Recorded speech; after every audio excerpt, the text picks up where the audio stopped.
Welcome. Today, we examine New York City's innovative public service ad campaign for girls, which addresses not teen pregnancy, but tween and teen self-esteem.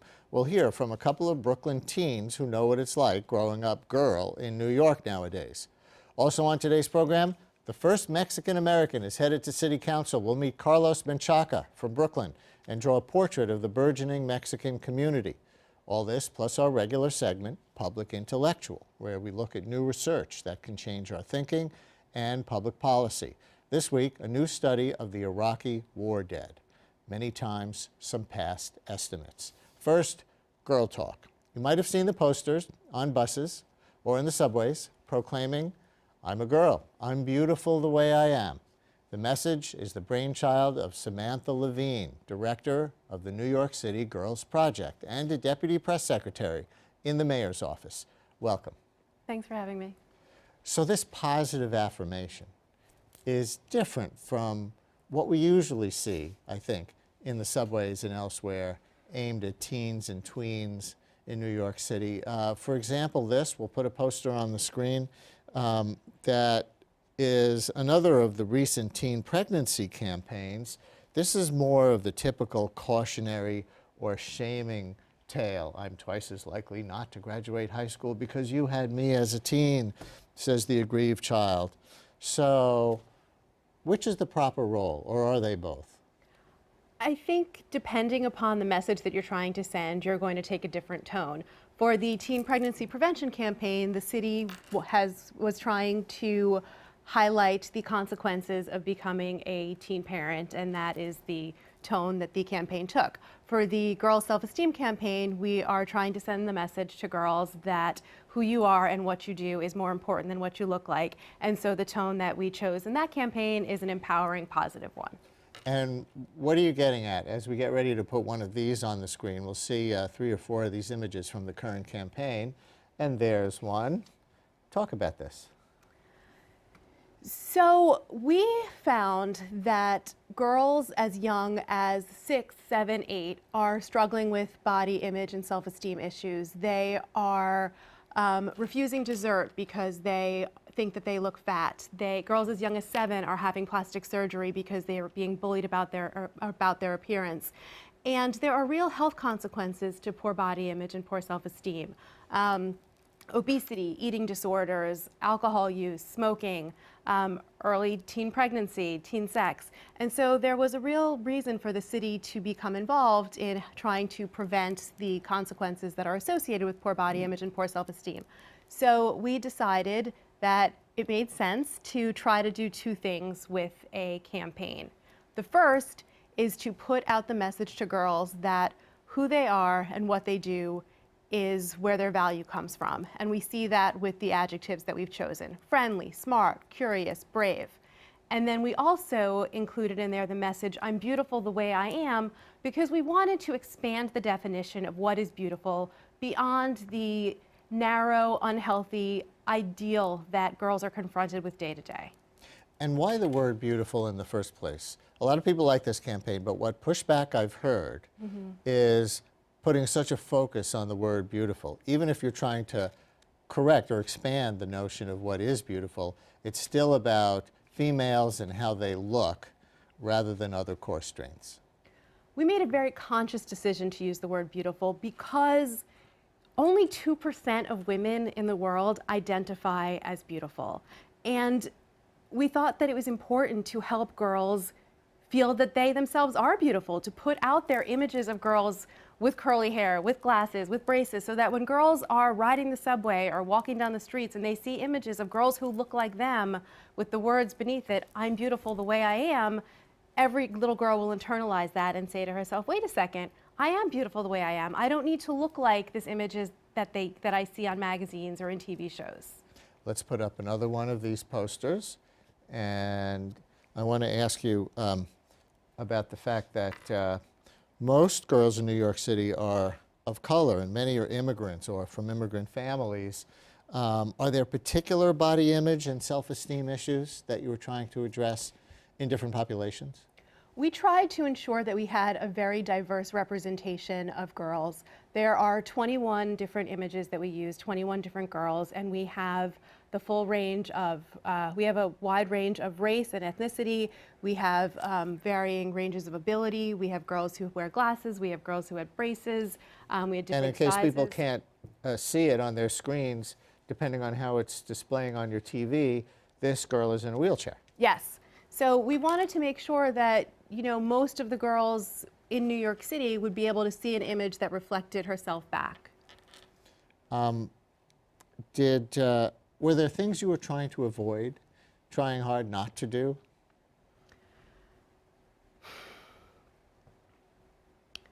The fact that you're stumped on that is probably a good sign, because you knew what you wanted to do. Yes, and by virtue of that, I think the answer is yes. We knew we did not want to inadvertently include too narrow a range of girls. We made a very concerted effort to diversify the range of images. We made a very concerted effort to diversify the range of adjectives. The adjectives change from poster to poster, so you know, you see a different list of words to describe girls. Beautiful is always highlighted, Beautiful but then is always other different adjectives. Exactly. We wanted the word girl to be big because we wanted that to be empowering. And there's one more. Anything you want to say about where this fits in? We wanted the images to be, you know, I love in this picture, she's sort of standing in this confident stance. She looks a little proud, a little, you know, she's sort of sure of herself. We used different colors. Yellow appeared a lot. We used some pink, we used some green. We didn't want to use only pink, but I also didn't want to not use pink. We really tried hard to make certain that it would be received positively, and I think the criticism around beautiful notwithstanding, and like I said, we did sort of very deliberately use beautiful, so I kind of anticipated that there would be a question around it. You know, I think the fact that there has been so little criticism around it speaks to the fact that we tried really hard to come up with a message that would resonate so well with girls around the city. Is this taxpayer funded, and why is it the city government's job? It is taxpayer funded, and the reason why it is the city government's job is because there are real health implications around negative body image and negative self-esteem. Like I said, you know, negative body image and poor self-esteem is linked to obesity, which is something that the city has a vested interest in preventing. Mayor Bloomberg has been one of the greatest public health advocates that, you know, we have ever seen, and the city has played a very big role in trying to prevent a lot of the things that poor body image is associated with: smoking, alcohol use, early teen pregnancy. Have you considered a separate self-esteem image campaign for boys? They're less likely to go to college than girls are at this point, and of course much more likely to go to prison. The city actually has the Young Men's Initiative, which is a $126 million investment over 3 years that is focused on reducing disparities between young Black and Latino men and their white peers. And it actually is focused on the areas of education, justice, mentoring, and employment. So we have been hard at work on that. Good. How will you measure success? I think so far we've already seen a lot of what I would call success just by the incredible feedback that we've gotten from girls and from parents who have written directly to me and to the campaign saying that that their daughter has seen the poster and responded to it. It made her feel great. It made her feel proud. People have written in saying that they wish that there had been a campaign like this when they were a young person. People want to volunteer. They want to copy it in their city, in their country. So I think just the fact that it is resonating with so many people and that the topic of girls' body image and self-esteem has become a conversation is already a sign of success. Well, thanks for coming in and sharing this with us. Thanks for having me. What do girls just hitting their teens think of the city's ad campaign to bolster their self-esteem? Joining us, Rhea John and Tiara Coleman. Both are 13 and students in public school at the Urban Assembly Institute of Math and Science for Young Women in downtown Brooklyn. They are participants in Girls, Inc., whose programs aim to help girls become, in the group's words, strong, smart, and bold. Welcome, both of you, to the program. Thanks a lot for coming in. You guys are friends? Yes. Yeah. Do you remember the first time you saw the ad campaign? Yeah. Talk about it. Well, you want to go first? Oh, well, the first time I saw it, it was from my friends, well, Tiara, and we were in the cafeteria, and we were talking about, oh, did you see the new I'm a girl, I'm beautiful the way I am? And I was like, no, I haven't seen it. And I looked at it, and I was like, oh, it looked interesting, but, you know, we all had our different views about what the ad meant or what it tried to portray. Like what? What's an example of two different interpretations of it? Or what did you think? What did I think? I think personally, like I really want to understand what is beautiful, because beautiful is a term that's like used a lot. So I really wanted to know what is beautiful and how is it portrayed in like the poster, and really like I was just curious about it. And do you think they did a good job with that? You heard Samantha here a minute ago saying they were trying to portray all different kinds of girls as beautiful. Yeah, I really liked how there was a diversity of girls. I think that's really like realistic. Well, do I like the choice of words? No. Because? I feel as if like words that like I feel as if they're like used a lot lately. Like I want words so like seasonal. Like that's my word, because I feel as if since like girls are always changing, I feel as if that was like a nice word to like use. And so Is there something about beautiful that has a negative connotation? Yeah, kind of, because the way it is used in the media sometimes, it is like shown in like, oh, I have to look this way, I have to look a certain way. And even though they had those verbs like I am smart, I am this, the way it was put out, like the boldest part of the poster was, I am beautiful the way I am. And to me, the pictures were, yes, diverse, but the way they were shown kind of, it may have brought the wrong message depending on who was looking at it. yeah. So if you were going to design your own poster, how might you start? Have you given that any thought? Yeah. Well, I guess I would do it in a field like scientist maybe, or like a doctor, or the girl actually doing the math or doing the science or doing the best science project and getting the first place award. Because those pictures I saw were just girls, you know, regular on the street, you know, laughing, smiling, or posing, or like, you know, just doing things. And it wasn't really like the verbs and like the picture.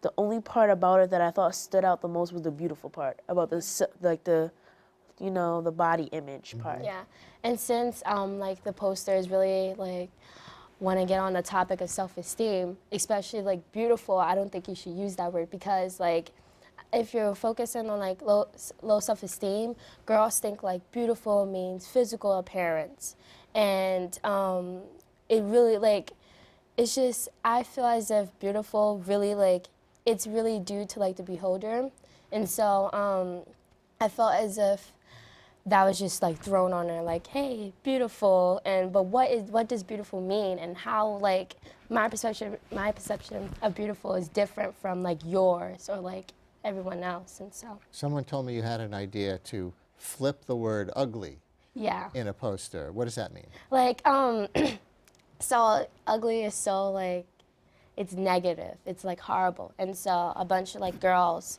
we was talking about how we think you should like for posters we should like flip the word around and be like write ugly down the list, and the U as like unique, and the G is like gorgeous, and the L is like lovely, and all these other words. Almost like the word bad. Yeah. Now either means bad or it means good or cool, depending on how you're using it. Yeah, definitely. Have you ever encountered stereotyping of you as a girl that you've been aware of? Yes, no doubt there. Yes. How? Where? Well, not in the school I go to now, but in elementary school, I remember the certain event that really got me, you know, upset. It was in 4th grade with my teacher, and she had a crate of books. She had 4 crates of books. And she said she needs 4 students to go down to the library to take the books. And I was raising my hand, and I was like, oh, I want to go, oh my gosh. So, because, you know, I love helping out. So she picks, you know, Justin, Darius, Marquise, and I'm like, in the last credit, I was like, oh my gosh, I want to do it, I want to do it. And I was like sitting right next to credit, I was like, please pick me. And then she came over and literally told me in my face, she was like, oh, let the boys do it, they're stronger. And she picked Moby, and I was like feeling all hurt, and I'm like, first of all, I got the best academic, like the best athletic grades in my gym class when I did the pacer test and all those other tests that we have to do. I got the highest grade. How are you going to tell me that they're stronger than me just because they're a boy? So and I it's felt a hurt. physical strength stereotype. Yeah. How about you? Or like, yeah, in elementary, like playing with the boys, it was like a big no-no. Like, you're a girl, you're supposed to be like braiding each other's hair and not like, you know, like playing flag football. And that's really what I wanted to play, because I didn't know, I don't know how to play football, and so I really wanted to know, especially like flag football. And so like a bunch of boys were recruiting, and I'm like, hey, I want to join. Like, you don't have another boy, like I can play. And they're like, no, you're a girl, you don't know this. And so. Who are some of your role models? Oh, one of my main role models is my mom, because my mom is really like tough. Like, she was a military brat, and so like she's really, really like strict, but like she's not like, oh, well, you can't play with boys, you can't get your hands dirty. Like, my mom is really like, she's open, but she still has that like her restrictions. Like, for instance, like my mom is like, oh, well, like my mom's favorite word is opportunities. She says, so when you have that opportunity, don't let it go. Like, live in the moment, do what you have to do. Like, be proud of yourself, basically. And then my mom, like, restriction is like, no, I can't, like, like, for instance, I can't, like, my room has to be clean. Like, obviously those, like, major, like, Basic yeah. responsibilities Yeah. when you're living with other human beings. Yes, of course. But my mom's like, don't be afraid to get your hands dirty, because that's like, in life you have to. So. Cool. How about some of yours, Rhea? My role models. Basically, I think my role, I don't have a specific role model, but I think people that I admire and I look up to, like, you know, my parents, or like, and I can even think of one of my peers as a role model, like Tiara. She's good with writing, and I'm good with science. So a role model is when I'm trying to do a writing piece, I may look at one of her drafts and see like, oh, the teacher said write an editorial about so and so and so, and I'm gonna look at hers and like, okay, here's some pointers, Rhea. So I would look up to her, and if science, let's say we have to do physics or something, she would come to me. So you'll do the physics tests, and she'll write the research paper. Yeah. How about, who do you think has worse self-esteem problems? Boys or girls? I mentioned to Samantha that, you know, you guys are much more likely to go to college, statistically, than the boys you know of your age. Do you see it as one or the other? I think it's even. Yeah. How come? It's even. I think, basically, I think self-esteem issues in different places. Basically, for like the physical, I think it may be more on the girl side, and for like, I guess, the mental or academic or something like that, it'll be more on the boys. Like, we get pressured in different areas, so I can't judge, oh, well, we get pressured to look like this and that, because they get pressured for other things. So I think it's even. Yeah. Half and half. Same? Yeah, definitely. Like, I agree with everything that Rhea had to say. Like, and like, my more is that I can't judge, like, because everyone's different. And so, and same as Rhea was saying, how like everyone has different areas to be judged at. And so, like, who am I to say, hey, boys, get it easier and stuff. Like, Hey, thanks for coming in. I think the future of the city is bright if it's going to be in the hands of people like you. Thank you very much. Thank you. Next up, the first Mexican-American New Yorker headed for city council. Barring an unprecedented reversal, we know the outcome of next week's mayoral election. Bill de Blasio over Joe Lhota in a landslide. One poll shows the Democrat leading by 45 percentage points. However, our next guest has his race even more buttoned up. It's for city council in the 38th district in Brooklyn. There is no Republican opponent in that district, which runs southeast from Red Hook on the water and represents some 150,000 New Yorkers. But it has not been an easy sail for Carlos Menchaca. The hard work was in the primary, defeating incumbent Sarah Gonzalez. also in his fight against a rising tide as he coordinated Hurricane Sandy relief in Red Hook. His win will make Carlos Menchaca the first Mexican-American to sit on city council and the first openly gay legislator from Brooklyn. Welcome. Thanks, Brian. Good to be here. So first of all, where are you from? You didn't grow up in New York, right? No, El Paso, Texas. El Paso, Texas. Border town. And how long have you been here? About 10 years. About 10 years. And so I guess you feel you know the district well enough to Yeah. represent it, even though you're an immigrant from another state? Yeah, exactly. I have the same profile as so many folks that come here from other parts of the country and other countries as well. But I have a good sense of Brooklyn itself. I worked for 5 years with Marty Markowitz, the Brooklyn Borough President. So I got a good sense about what was happening in Sunset Park and Red Hook, and felt confident to be able to walk in and talk to people about the issues. So you were attacked as a carpetbagger, somebody coming in just to run for office during the campaign. Yeah, and that was from the Real Estate Board of New York and their Jobs for New York independent expenditure. Yeah, so they hit us hard. The landlords and developers lobby, why didn't they want one of the you? strongest in the city. Why didn't they want you in city council? You know, I don't know. I think, well, actually, I do know, and that's because they really wanted a rubber stamp in the city council, and my opponent was someone that I think historically really went with the majority of the voice, which was really trumpeted through Bloomberg's administration and the Speaker of the City Council. And so for the Real Estate Board of New York, they really wanted someone they can trust in bringing those kind of legislative and policy. But you also worked for the Speaker of the City Council, Kristen Quinn, didn't you? I did. What did you do for her? I was her LGBT and HIV/AIDS liaison. So I really focused on communities and really made it my focus to bring the voice of immigrant communities within that LGBT and HIV/AIDS community. But were you suggesting that you had different housing or development policies than her personally? I think when I think about the work that I was doing within the city council, we were really about making sure that we gave access to communities that had no access to city services. So we spent a lot of time in hospitals and making sure that transgender New Yorkers were able to access HHC hospitals, city-owned hospitals, making sure that NYPD had definitions of gender when they were doing arrests and booking. So for me, that was where I think we aligned very strongly, and making sure that we brought those opportunities to those New Yorkers. And having worked for Speaker Quinn, who obviously lost the primary to Bill de Blasio, are you in sync with him? Oh, absolutely. So Bill is someone who I have been following and working with. He's from Brooklyn, and so we worked a lot on projects in his district in Park Slope, but also just through the progressive nature of his battles throughout his time. You'll be making history as the first Mexican-American member of City Council. Your opponent, the incumbent who you defeated, Sarah Gonzalez, is Puerto Rican. Yes. Do you have some fence mending to do with the Puerto Rican community? Yeah, well, we were already doing that through the campaign. We really made a huge I think, dent in the Puerto Rican population in Sunset Park, really talking about back to the issues. The Latino community and really the immigrant community in Sunset Park is huge. And so there were a lot of, I think, opportunities to talk about the things that had not come into that community through resources and attention from city agencies.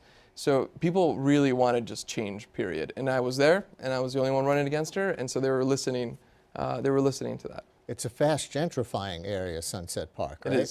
It is. What kind of challenges does that present for you as you enter council? Yeah, housing. That's one of the big pieces I think that's going to really kind of drive up prices.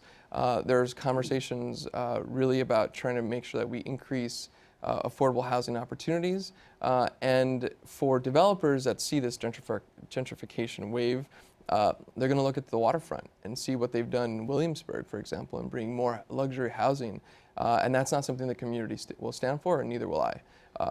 And do you fight the location of luxury housing, or do you try to get them to include affordable units within that, what they call inclusionary zoning? Yeah, I definitely support inclusionary zoning. The question is where. And for the waterfront, this particular waterfront in Sunset Park, it is ready to bring more jobs. And so for me, my focus is going to be to bring the jobs to Sunset Park and Brooklyn first before any conversations about housing. Are there issues that you want to draw attention to that particularly pertain to Mexican Americans being the first on the council? Yeah, absolutely. And so, you know, there are a lot of folks crunching the numbers about the Mexican Americans that have really skyrocketed in population.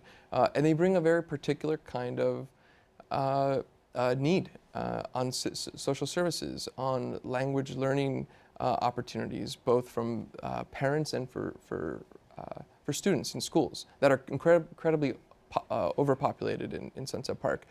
So we're going to be really focusing on all of that together, and making sure that something that really resonated in Sunset Park is bringing voting rights to permanent residents that would have loved to have voted for the first Mexican in Sunset Park, and so we're going to be working with the city to make sure we can bring that. And we'll have our own CUNY expert on the changing demographics of the Mexican community coming on right after you. Great, can't wait to hear about it. Am I right or am I mistaken that the day you turned 21 was 9/11? Yes, that's right. I turned 21 on September 11th. Yeah, that's right. And I was in San Francisco at the Jesuit University of San Francisco when that happened. So instead of the most memorable thing on your 21st birthday being going out for legal drinks for the first time, Right. there's something else that will follow you for the rest of your life. Yeah, that's true. And what's interesting is the day after the election was my birthday again. And so it was this wonderful, interesting... Oh, because the primary was on September 10th. Yeah. So I woke up on my birthday with just the happiest feeling of joy and comfort that we were going to be okay, and that I was going to be the next city council member for the 38th district. Do you see your win as indicative of a larger trend in the Mexican American community, a certain kind of emergence? I do. I think the Mexican community has been wanting political voice for a long time. And I came in, and here I am. And so I'm hoping that we can really kind of bring those folks that have been thinking about this for a while, folks that are just excited for the first time. Our campaign had so many new people that never thought about being part of a political campaign, young folks and older, undocumented members of Sunset Park, and so now they're all working together. And on particular issues at the city level, obviously everybody's waiting for comprehensive immigration reform from Washington. Right. You can't do that. Everybody, Dominicans, Puerto Ricans, everybody wants good housing, good education. Yeah, are there particularly Mexican American issues at the city level? Well, it's all the same. I think what's going to be different about it is that we make sure that we carve out certain policies to make sure that we talk to the Mexican community. They have their own culture, and they have their own trends of bringing in economic, entrepreneurial power to local communities. So I think it's not about, it's all quality of life issues, but for us is making sure that we speak directly to the Mexican communities because it's a very particular flavor. And being the first openly gay council member from Brooklyn, that's kind of surprising considering how long we've had openly gay people in the council now in general, and of course Christine Quinn in the leadership position. Right. But does that mean anything in terms of the Mexican American community? Yeah. You know, and this goes for the Mexican community, this goes for the Chinese community and for the Arab community, the Muslim community that's there, and the Borough Park Hasidic Jew population. It wasn't about me being gay. Certain people had certain things to say about that, but they wanted a fighter. They wanted a community organizer. They wanted someone to represent them, to bring their voice into the city council, and that's what they voted for. That's what they wanted. And all the work that I had done for the LGBT community just showed them that there was a fighter for them. And we're going to do it, and we're going to do that together. We're going to create, we created a great coalition for the campaign. We're going to translate that into our city council office. Well, thanks a lot for coming in, and good luck in city council. Okay, thank you. By 2023, one of my next guests estimates that New York's Mexican community could become the city's largest Latino subgroup, surpassing Puerto Ricans and Dominicans, who have long dominated New York's Latin landscape. Where is the growth coming from? And what of Mexico's vast culture are they bringing with them? Here to show and tell us are Juan Carlos Aguirre, Executive Director of the Mexican cultural organization Mano a Mano, Mexican Culture Without Borders, and with us as well, Distinguished Professor Laird Burgad, Director of the Center for Latin American, Caribbean, and Latino Studies at CUNY's Lehman College. Welcome to both of you. Thank you. Professor Burgad, tell us about your study and what you measured. Well, one of the things that we measured was the growth of the Mexican community over the last 20 years. And we find a community that's been growing by leaps and bounds. Over 250,000 Mexicans have arrived in the city alone, over 300,000 in the metropolitan area. And not only have such large numbers of migrants arrived, but we also find an explosive birth rate among Mexican women. If we measure scientifically fertility and births, it's the highest birth rate among any actual immigrant group within the city. How high is that? How many children per woman and compared to other groups? Well, we measure fertility rates, and they're about twice as high as Puerto Ricans or Dominicans, so we don't do children per woman, actually. But if we combine migration and these high fertility rates and high birth rates, we find a population growth rate that, if projected into the future, will result in what you just noted, this explosive population growth whereby Mexicans will surpass Puerto Ricans and Dominicans. And just for the viewers who are confused like me about the difference between a birth rate and a fertility rate, what is it? Fertility rate is the number of live births per thousand population, the overall population, whereas the birth rate is the number of births per women ages 15 to 44. It's very technical and esoteric, and I'm sure not going to put a lot of people to sleep. Are there particular push factors out of Mexico and pull factors to New York in particular? Well, I think migration historically is to places where jobs are available, where a labor force has potential of getting employment. And we find that Mexicans, foreign-born Mexicans coming to the metropolitan area are basically between the ages of 15 and 30. That is core labor force people, and they're coming here because there are jobs available. And in fact, In certain fields primarily? well, we find that because the migration is comprised of people without skill levels and with rather lower educational attainment levels, that they are disproportionately found in unskilled labor, as cooks, as laborers, much higher so than we would find if we examined the Puerto Rican labor force or the Dominican labor force. That may change in the future. But quite clearly, Mexicans, among all Latino groups, have the lowest unemployment rate and the highest workforce participation rate of any of the other Latino groups in the city. Has it slowed in the last few years? Because there's a national stat that I've talked about a lot, that since the financial crisis started, for that reason and for some other reasons, the net inflow and outflow between Mexico and the United States as a whole is about flat, right? Nationally speaking. Nationally speaking. How about to New York? The data seems to indicate that that's not the case with respect to the New York metropolitan area. We are anxiously awaiting the release of the 2012 census data, which will be coming out next month, and we'll be looking at that, and that'll give us a better idea of whether this migration has slowed or not. And one other thing before we bring in Juan Carlos, men and women coming about equally? Nope, there's a disequilibrium in the sex ratio of migrants. The foreign-born population is about 60% male, 40% female. What has changed dramatically with respect to gender roles in the city is the rise of households that are headed by Mexican women. In 1990, about 1 in 4 of all Mexican households were headed by women, according to the Census Bureau data that we analyzed. That's risen to about 38 to 40% by 2010. And what does that headed by women mean? Does that mean there is no man present in the household? Doesn't necessarily mean that no man is present in the household, but it means that the household, the head of the household, as defined by U.S. government data collecting agencies, are female. Based on income? No, based on their role within the household. This is a particular question, and it's one of the reasons why, if we look at household income, Mexicans have suffered a decline in household income when we factor in inflation between 1990 and 2010, because women are better paid in the workplace. Juan Carlos, where are Mexican immigrants coming to New York from? A particular region of Mexico, primarily?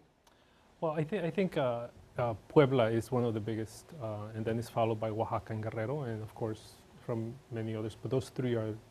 And where are they, for people who don't know the map of Mexico?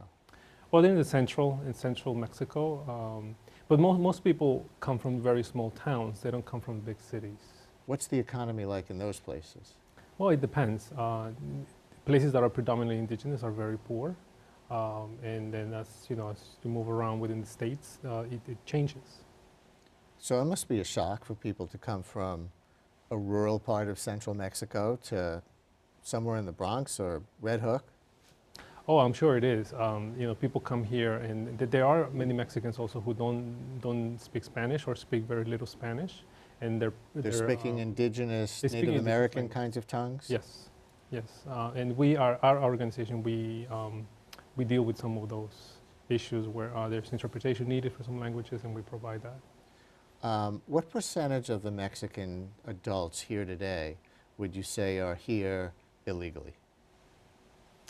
That I don't know, but I might want to turn to him. But I think it's the last thing I remember. It's but this is a while back. That probably 9 out of 10. But I don't think that's the case now. 9 out of 10. I don't think that's the case today, but it was some years ago. From available data, it's impossible to estimate that. We analyze data, raw databases that the Census Bureau generates, and there's simply no indication of legality or whether a person's undocumented. So the official data, we know that in 2010 there were about 340,000 Mexicans counted by the Census Bureau. In the city. That may be up from about 60,000 20 years ago. That's quite an increase, but we have no clue as to how many undocumented people may be included there, or the fact that probably there is an undercount, and that the real numbers may be significantly higher. But there are challenges for city services and city policy there, right? Because the needs of an undocumented population would be different to some degree than other populations. Well, I think that the fundamental challenge is with respect to primary and secondary education, because the Mexican community in the city is very young. It has a median age of about 25 compared to, let's say, Puerto Ricans whose median age is 31, and Dominicans who have about the same median age. And well over 30% of the Mexican population which lives in the city today is under the age of 14 because of this high birth rate. So the challenge, one of the major challenges, is education and integrating this community into the public education system, and hopefully moving forward, graduating high school and entering universities such as our university. How many different Mexican languages do you think are spoken here, if many don't speak Spanish? Well, I think probably about between 8 and 10. And within those 10 languages, there are different variations. For example, Nahuatl, which is the second biggest language, has about 10 different variations. Mixteco is the one that has the largest numbers, and that probably has about 6 or 7. But it really depends where people come from. And where do they live primarily within the city? Are there, is there Little Puebla or anything like that? No, I like to refer to the Mexican, as everybody says Mexican community, I like to refer to it as Mexican communities because we're really everywhere. We have people in Staten Island, in Brooklyn, in the Bronx, in Queens, in several areas, and also in Manhattan. So we're not in one place. We're all over the place. And in Jersey too. Absolutely, and in Westchester County as well. One map that I saw seemed to indicate that a lot of the concentrations of Mexican Americans are along waterfront areas. Do you think that's accurate? I think it's fairly eclectic. For example, in the Bronx, there are concentrations around the Kingsbridge, Pelham area, in Mott Haven, in Brooklyn, Sunset Park, in Bushwick, in Queens, in Jackson Heights, Corona, these areas, in Passaic, in New Jersey, which is inland. So I think there's a pretty big distribution. And surprisingly, Westchester actually has a larger Mexican origin community than Manhattan or Staten Island. Before we show some images pertaining to Day of the Dead, can you talk a little bit about the meaning of the holiday to Mexicans in Mexico or Mexicans here? Well, I want to start just by saying that Halloween and Day of the Dead are really not related. Not related. Not related at all. Big point. The celebration of Day of the Dead, it's over 3,000 years old, and it's one of the oldest celebrations in this continent. And it was really in what was known as Mesoamerica, which is Mexico and Central America. And the celebration is very important, and it's a very private celebration. And it's really kind of like, when I think about it, it's like a Thanksgiving dinner. The family gets together to create an altar and to put an offering on the altar, and they welcome the dead. And all together, the living and the dead enjoy a good time. A welcoming of the dead. Let's see some images. Talk us through these, okay? What are we looking at here? So this is just little figures that represent musicians, and around this time, everything is represented by skeletons, and that's, I guess, why people assume Halloween and they are related. Well, Day of the Dead, Halloween seem related in calling up those spirits. So the skeleton is an image. All right, let's go on to the next one. So every year we honored people who have made a great influence in Mexican culture, and this is a picture of someone who was very famous in Mexico and very important to Mexicans all over to the immigrant population. So many people remember him very fondly, and we honored him, and we do paper flowers. Paper flowers are it has a great history. Paper comes from China originally, and so in Mexico, indigenous didn't have access to buy flowers because all the Spaniards, the colonists, took everything. So they created paper flowers as offerings for the dead. And who is the guy in the picture? The look on his face almost suggests he's a comedian. He's a comedian. His name Yes. is Capulina. He's very well known in Mexico. What's he known for? What are his acts like? His comedy is white comedy, is very innocent and very, very funny. Let's go on to the next slide. So these are sugar skulls, and sugar skulls in Mexico they represent death. So Mexicans believe that death is ever present, is everywhere, so it shouldn't be taken for granted. And people give this to one another during Sugar skulls, Sugar are they candy? Yes. Edible. Some of them are edible, the small ones. And yet, just looking at it, it doesn't seem morose. Does it represent a certain acceptance of death? Well, for Mexicans, death is, historically speaking, the ancients thought that death was only a step in your existence. And so that's why death is always there. And so in Mexico, death is seen as, something very sad, but also you have to rejoice because you get to see your family every year, once a year. And Laird, do you want to chime in on this one at all? No, thank you. Give me some numbers. So many cultures celebrate their dead and feel that the end of this life is not the end of the existence of our spirits in one way or another. Right. So it's kind of in keeping with, I don't want to say universal, but a very pervasive human tendency. Well, Day of the Dead is really a very universal celebration if you really look at it. The interesting thing is that it became a Christian celebration when the Spaniards came here. Before that, it was a 40-day celebration that happened in July and August. And they changed that to a 2-day celebration to coincide with the Catholic celebration. Last slide. So this is a modern thing. A lot of people are using makeup to represent skulls, to paint their faces. And this is something that is predominantly here in the United States. It's also picking up in Mexico. Are there places people could go to celebrate Day of the Dead? Yes, of course. They can come to our celebration of Day of the Dead. It starts on Thursday, October 31st, and it ends on Sunday, November 3rd. And we do it at St. Mark's Church in the Bowery in a very historic cemetery. That's where we do our celebration. And are other cultures jumping in on this in any way? Well, just recently I met a lady from Guatemala who said to me, I don't know why there's this infatuation about Mexicans and the dead. We also celebrate that. So there are other countries who celebrate it, but it's predominantly Mexico.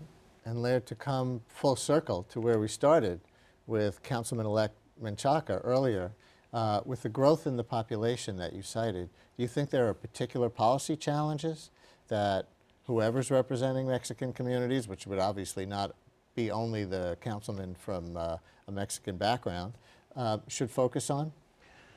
I don't know about particular policy. I think the usual kinds of things that urban immigrants face, and I mentioned education is one, access to social services is another, access to affordable health insurance is another issues, and I think that these things will become much more acute when those large numbers of children who are born here turn 18 and thus are eligible to vote.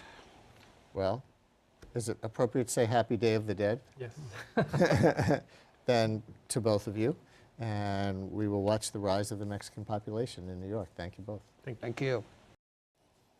It's been a bloody week in the war that was supposed to be over. In Iraq, this past weekend, 9 car bombs exploded in attacks on mostly Shiite neighborhoods and security checkpoints in Baghdad, killing 40 people, injuring scores more. Another 14 died from a car bomb in the northern city of Mosul. Some 600 deaths so far this month, 800 in September. All this nearly 2 years after America's troop withdrawal. We know the U.S. lost 4,486 soldiers in Iraq from 2003 to 2012, but what's the death toll among Iraqis? We have seen widely disparate numbers. In 2005, President Bush is quoted as estimating 30,000. Now a new study calculates that roughly 500,000 Iraqis, 500,000 civilians and military, have died during the invasion and occupation. In our Public Intellectual series, we look at new research with the power to change our minds and public policy. So today we examine that new study. Joining us via Skype from Seattle, its principal author, Amy Hagopian. She is professor of public health at the University of Washington. Welcome. Hello from New York. Thank you. Why another study? There have been many on the death toll in the war. Why this one anew? Well, I'm not sure there have been many. There have been a couple. There were 2 in a previous series to ours. One was done shortly after the war began, which estimated about 100,000 deaths. And then at the midpoint of the year, there was another one done estimating about 650,000 deaths. And then ours was done at the end of the war. There were also a couple of Ministry of Health studies that attempted, but I think fell short. And then, of course, there's the Iraq body count crowd who do a totally different methodology. Let me ask you to compare your methodology to theirs, because we've been reporting on the Iraq body count numbers since the very, very beginning of the war, and they're at about 125,000. You are at 4 times that. So is it a matter of methodology, different ways of counting? Yes, it is. So we use a public health science approach where we use a randomized population-based method of surveying households to derive death rates. And we, by asking people in households who lived there before the war began, who was born and who died, and if they died, what did they die of, we can derive rates, and we can derive a pre-war crude death rate and a post-war crude death rate. And we multiply those rates times the population, and we arrive at some estimates. How do you get that baseline rate, that pre-war rate? Were you doing this before the invasion? No, we ask people to remember to the period before the war started. And of course, as you might imagine, by the year 2011, when we were doing this, that's a long time to remember back. It's a whole decade. Indeed. But I was going to say the Iraq body count, by contrast, clips newspaper articles. And for example, you just named the deaths that occurred this past week in car bombs. I presume those death counts came from newspaper reporters or maybe morgue operators, somebody like that, but they counted the direct casualties of those car bombs. One thing they didn't count are the indirect deaths. So the people who had a heart attack and tried to call the ambulance and the ambulance couldn't come, or they arrived at the hospital, but the hospital was too busy with the casualties from the car bombs and couldn't deal with the cardiac problem. There are many, many indirect deaths. And as a matter of fact, our study shows that 40% of the 500,000 deaths are indirect. Am I correct that you did 2 different surveys per household? Yes, so we were trying to introduce a brand new method that had not been attempted in war-related mortality, which was to ask every adult in the household to tell us about their siblings. So this is a very common method in low-income countries with no census.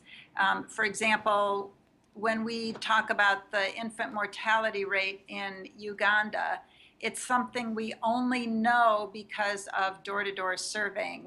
We don't have a census count from Uganda to be able to tell what the infant mortality rate is. So we ask every adult in the household, tell us about your brothers and sisters who were born to the same mother. Are they alive or dead? And if they're dead, what did they die of and when? And this allowed us to make some mortality risk estimates for those people aged between 15 and 60. It's the typical adult range. And we were able to triangulate our results a little bit. You know, when you knock on a door, you try to get as much data as you can. And we were able to learn about the whereabouts and alive or dead status of 25,000 adult siblings. Is politics getting in the way of your facts getting out?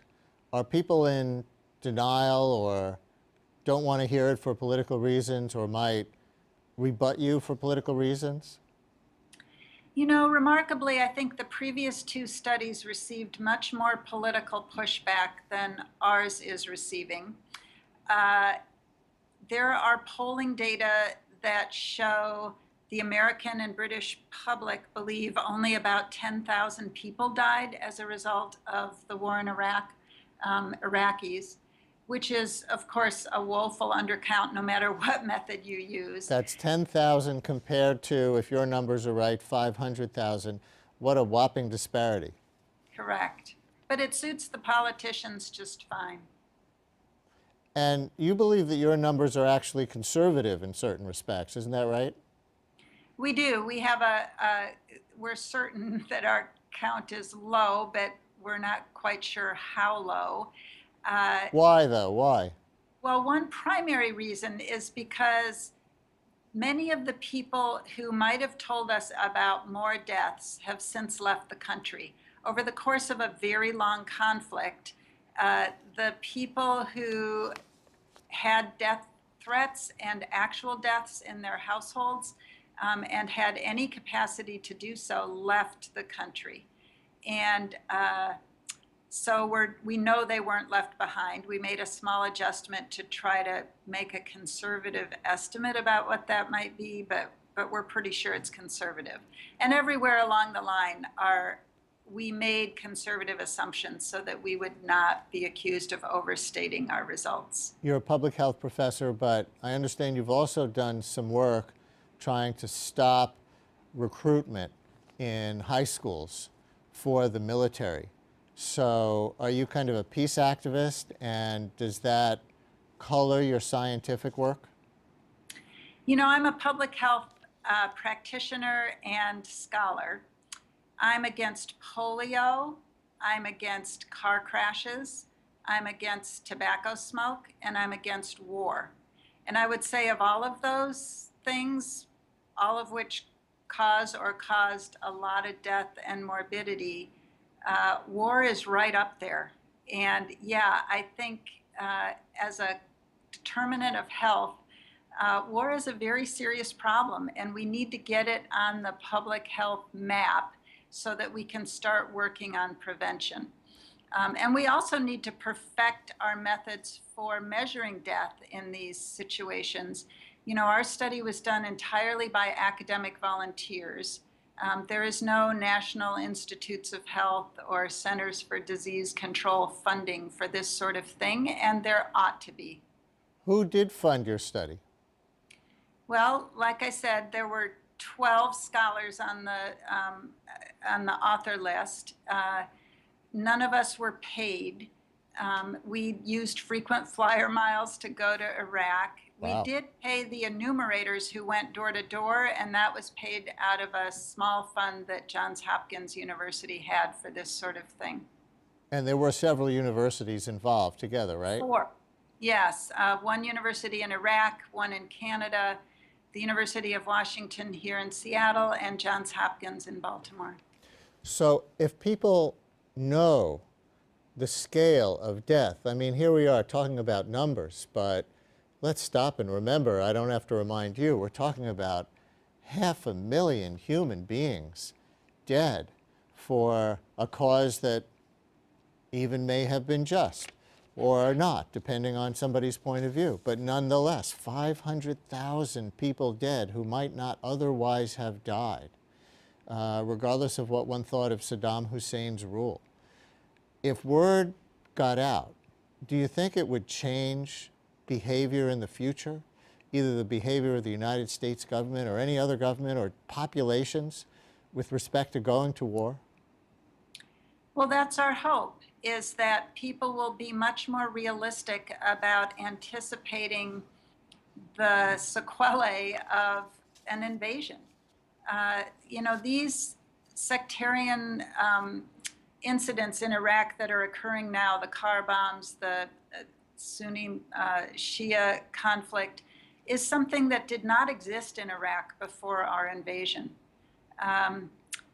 You know, again, I think politics aside, war is just a really lousy way to resolve conflict, and we've got to figure out better ways. Thank you very much for joining us. Thank you. And that's our program for this week. We debut a new show every Wednesday at this hour, and tune into my radio program weekdays 10 a.m. till noon on WNYC 93.9 FM and AM 820. Tomorrow, is your Halloween costume racist? I'm Brian Lehrer. Thanks for watching.